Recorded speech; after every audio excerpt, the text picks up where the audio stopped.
Hello again, everyone. This is Jan from New York City, and my channel name is Jan from New York City Saves Money. How's everybody doing today?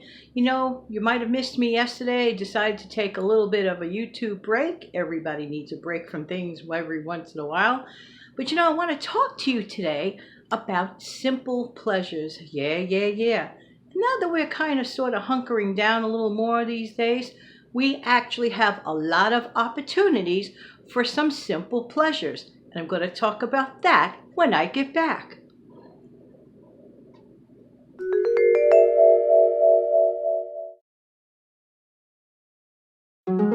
So anyway, thanks for coming back. You're always a pleasure to talk to, and I really do appreciate your time.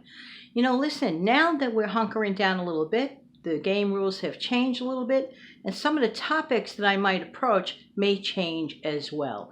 But today we're going to start with simple pleasures in a really unique way to have fun with the family, any age, as long as you could spell. It's sort of like an educational game. Costs you absolutely zero, but a little bit of your time and creativity and a pen and a piece of paper. And I'm going to talk about that when I get back.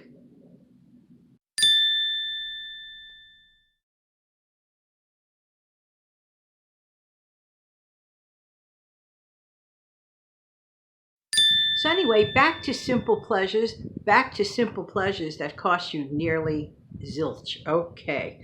Now, our families are hunkering down right now, and even if we weren't hunkering down, this is a really good, cute little game to play. Actually, I love spelling. And when I was a teacher, I used to focus a lot on spelling with my students. Because if you can spell, you can write, you just understand things better, work with meaning. But anyway, this is a game. And then next week we'll talk about another game.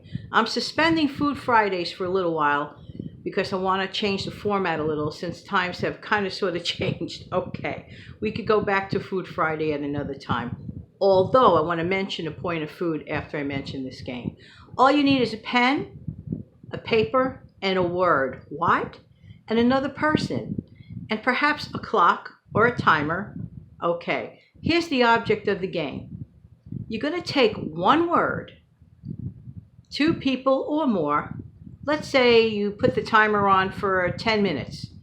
You're going to try to make a whole bunch of words from that word in 10 minutes. And the one that makes the most words wins the game. Now, whatever prize you choose, that's up to you, okay? But it's a lot of fun, and it's a great learning experience. Now, as far as how many letters to make a word, you can make a word with as little as 2 letters. And I'm going to give you a fantastic word to work with. And I'm going to give you a hint. Let's put it this way. One can make a lot of words from this word. Here's the word. Advertisement. Okay? Advertisement. Okay? I'm going to put an insert in here in a second so you have the right spelling so that you work with the word.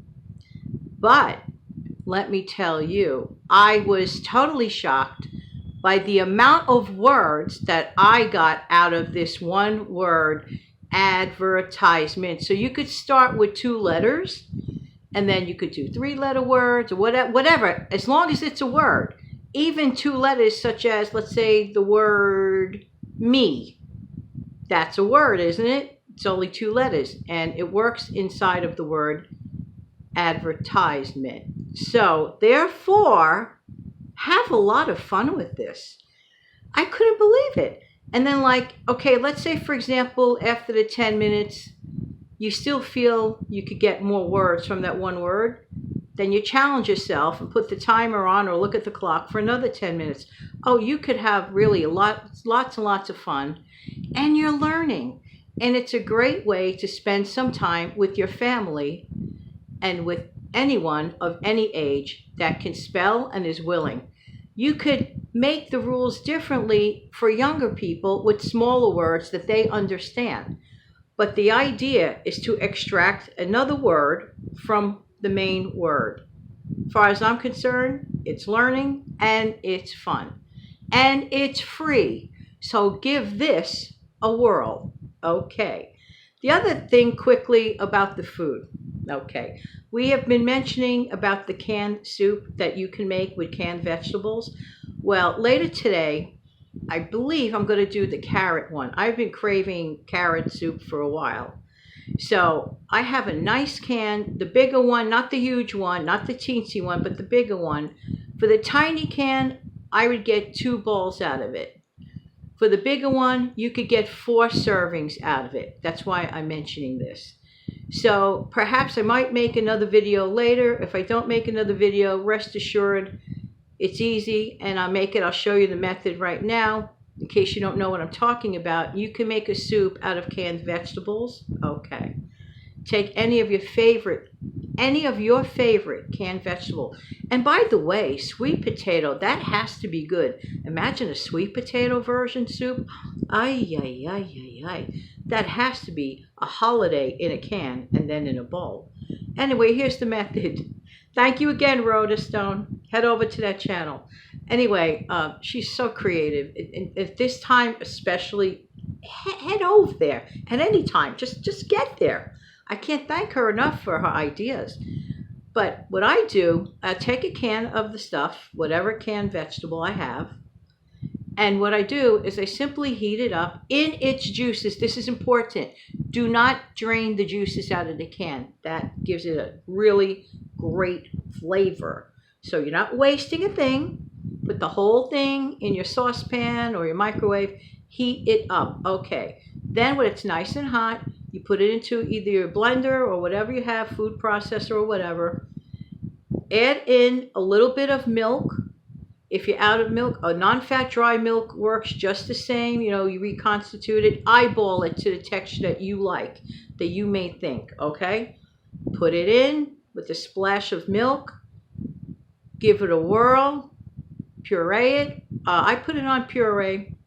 And then what I do, it becomes like a soup consistency. If it's too thick, you thin it out. Eyeball it with a little more milk. Throw that back into your saucepan. Heat it up. Oh, it is absolutely heavenly. Heavenly. It's a must try. So today I'm going to do the carrot version. And I don't believe I have any sweet potatoes. But if I ever have sweet potatoes in my future, that's a future soup. Can you imagine the sweet potato version with a hint of cinnamon on top? Woo! That has got to be good. But I do look forward to my carrot soup today. So there. So you got a game for the family and some soup ideas, especially now that we're, using our canned goods. Okay, the bigger can gives you 4 servings. The small, tiny cans give you 2. So there. And in the meantime, this has been Jan from New York City. Thank you so much for viewing, because I really do appreciate your time. Don't forget to take that extra time today, or any day for that matter, to look out for a neighbor or a senior citizen who is in need. Some people are just too shy to admit that they